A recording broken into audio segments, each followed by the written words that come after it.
This is OwlUp, where learning happens in minutes, not hours.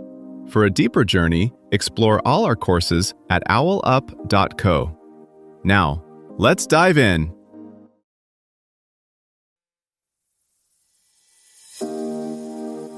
Welcome back to Chapter 4 of our series Creating Equality, Practical Skills for Reducing Inequality. In this episode, titled Crafting Policies for Effective Change, we'll explore the essential elements that make policies impactful and how they can drive real change in our communities. So, let's dive in and discover how we can turn good ideas into effective action. The richest 1% grabbed well over a third of all new wealth in recent decades, yet many of our inequality policies were drafted on hunches and headlines. In this episode, we drop into the real room where policies are written and quietly rewritten before anyone votes. Countries that spend more than a quarter of their economy on social transfers end up with significantly lower inequality than those that don't. That OECD finding isn't a moral slogan, it's a measurable pattern. And it forces an uncomfortable question. If we already know some tools work, why do so many governments still choose weaker ones? In this episode, we move from abstract debates about fairness to the nuts and bolts of crafting policies that actually shift the numbers on the ground. We'll look at how programs like Bolsa Familia and the Earned Income Tax Credit got from early proposals to large-scale impact and what went wrong or right along the way. Think of this as opening the hood on real-world change. Who gets into the room, which data survive political pressure, and how feedback from affected communities can reroute a policy before it hardens into law. In this part of the journey, we zoom in on how different tools actually lock together: tax rules, labor standards, competition policy, and investments in schools, clinics, and transit.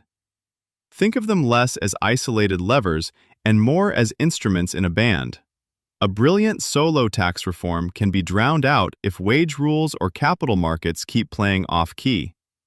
We'll also see why good intentions stall without solid data, why stakeholder consultations often miss the people most affected, and how feedback loops can quietly retune a policy before it hits the main stage. When countries have actually bent the inequality curve, they didn't stumble into it. They followed a rough sequence, messy, political, but surprisingly repeatable.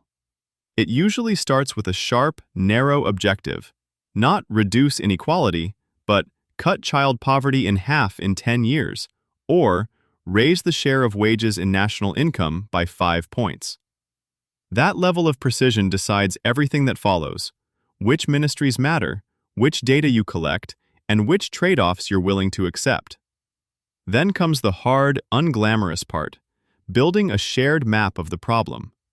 That means integrating tax records, labor market surveys, price data, even local clinic and school information into one picture. In practice, it's often scattered across incompatible systems and guarded by agencies that don't like to share. Countries that move faster on reform often invest early in statistical capacity and legal rules for safe data sharing, so the map can actually be drawn. Only after this do the main tools get lined up: how much to raise and spend, what to regulate in labor and capital markets, where to direct public investment. The key is alignment. A new minimum wage without wage theft enforcement, or a progressive tax change without closing loopholes, creates paper victories and real disappointment. Politics enters not just in final votes, but in who helps draft the rules. Unions, business associations, mayors, civil society groups, and frontline workers all see different failure modes. When they're brought in early, with actual drafts on the table rather than finished products, the final package tends to be simpler to implement and harder to quietly dismantle. Think of it like designing a bridge. Engineers model stress points, local residents flag how people really move, budget officers set cost limits, and inspectors build in monitoring. No single group can see every risk. It's the interaction that keeps the structure standing over decades. Finally, the countries that avoid backsliding treat new policies as provisional. They pre-commit to review dates, build in automatic data collection, and publish indicators that are simple enough for journalists and citizens to track. That turns course correction from an admission of failure into part of the plan. Consider two neighboring cities that both want to level the playing field. One launches a flashy new benefit, but leaves application forms only in the capital's language, open 9 to 11 a.m. on weekdays. The other pilots the same benefit in 3 districts, co-designs forms with street vendors and nurses, and runs sign-ups at markets and bus stops. A year later, both can claim the same law on paper, but only one has meaningfully shifted who shows up in the data. Or take labor rules. A country might pass strong protections, then allocate almost no inspectors, so violations stay invisible. Another pairs new rules with a public dashboard that shows which regions investigate complaints, which industries comply, and how long cases take to resolve. Suddenly, local officials compete not just on growth, but on fairness metrics their voters can see. These differences look small in drafting meetings, an extra pilot here, a data field there, but they compound. Over a decade, they can mean the gap between symbolic reform and a measurable drop in hardship.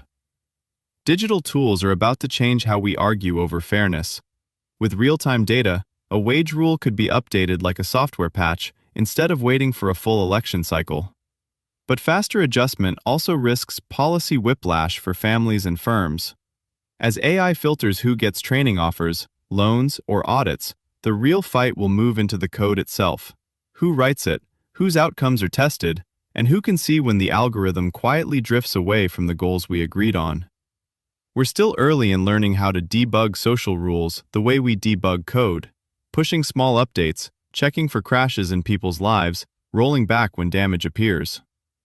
Your challenge this week: pick one local rule you live under, trace who wrote it, and ask what evidence would convince them to rewrite line 1. This was OwlUp, your daily step forward. This series continues with more chapters on OwlUp.co. Visit OwlUp.co to access the complete course and continue your learning journey. See you there!